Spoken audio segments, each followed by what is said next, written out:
First, I wanted to show you some of the vegetable scraps that I've been regrowing. You can really see how much the leek has grown. It used to just be cut at this white part here, and all this green part here is regrown just from putting it in a little dish of water. And the garlic is also getting longer, and the celery has some new growth on it too.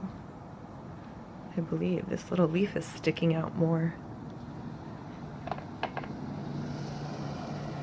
And the spinach sprouts. And my sunflower seeds still haven't come up.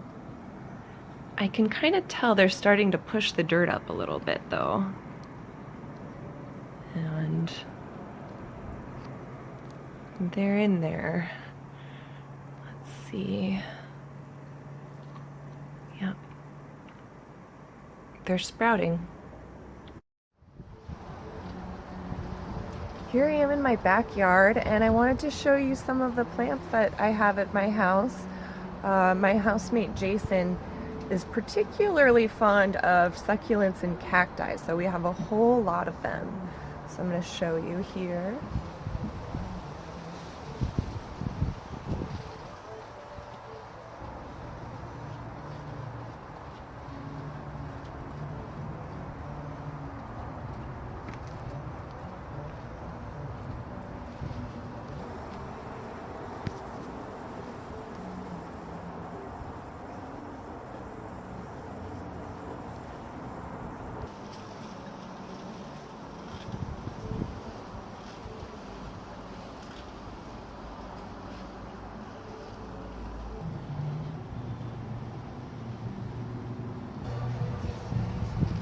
And I also wanted to show you our little garden gnome friend. We like to have little knickknacks in the garden. So that's my backyard. Maybe you could make me a video and show me some of the plants that are at your house or in your yard. So if you saw one of the links I shared yesterday, it was about how to make a succulent propagation mandala. Those are three big words. Succulents, as we know, are these plants that store water in their leaves and can regrow from a leaf. They grow roots out of the bottom of their leaf. And so I'm going to make a little mandala and let you watch as I put it together.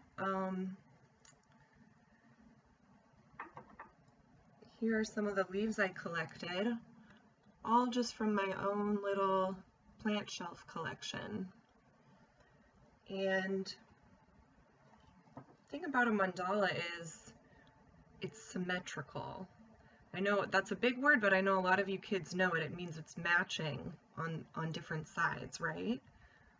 So a mandala is going to match all around.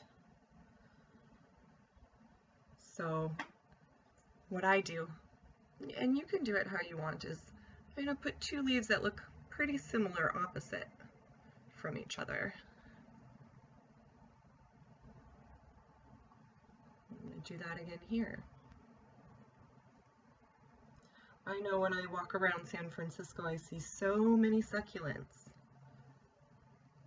And sometimes you might find some of their leaves have already broken off and are on the ground, and I think it's okay to take them if they're on the ground. If you want to take a plant or something from somebody's yard, maybe they have a fruit tree or something, it's always best to ask permission first before you do something like that. But maybe your neighbor has some really nice plants and you could talk to them one time about propagating some of their plants. And propagating is a big word that means to regrow something. You take one piece of a plant and you grow a whole new plant. It's pretty neat how that works.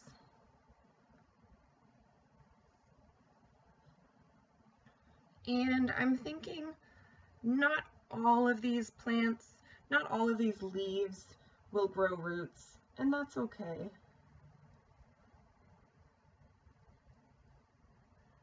That's part of the magic of gardening, is that you never quite know how it's going to turn out. It's always kind of a surprise.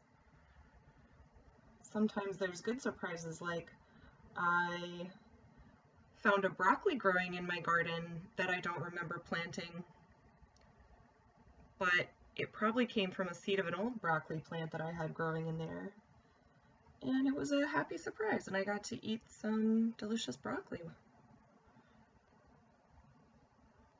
All right, maybe just a couple more.